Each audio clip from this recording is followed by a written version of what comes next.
Welcome to the Tech Egg. Don't get scrambled. Enjoy the video. You should start by fixing the fundamentals so the app can authenticate. First, set your phone to automatic date, time, and time zone. Incorrect clocks break tokens. Once done, switch to a reliable network and retest Google Pay, Wi-Fi, then mobile. Make sure you're signed into the same Google account used for payments. If you see a specific code or wording, read it aloud or jot it down because that narrows the next steps for account and device checks. You need to verify both the app and payment credentials. Start by clearing Google Pay Cache or Force, stopping then reopen, because stale data often causes the error.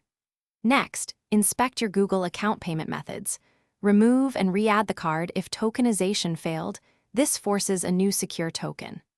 Also open Google Play Services, confirm it's enabled and updated, and grant nearby devices, location, and phone permissions when required. You're almost done. Finish with device-level resets and a targeted retry. Reboot your phone, toggle NFC off and back on, and then try a contactless payment at a terminal. If that fails, remove the device from your bank's authorized devices list and re-enroll the card to force a fresh link. If problems continue, try adding the same card on another device to isolate phone versus account issues. And if nothing works, contact your bank with the exact error wording. They can check token issuance and merchant rejections.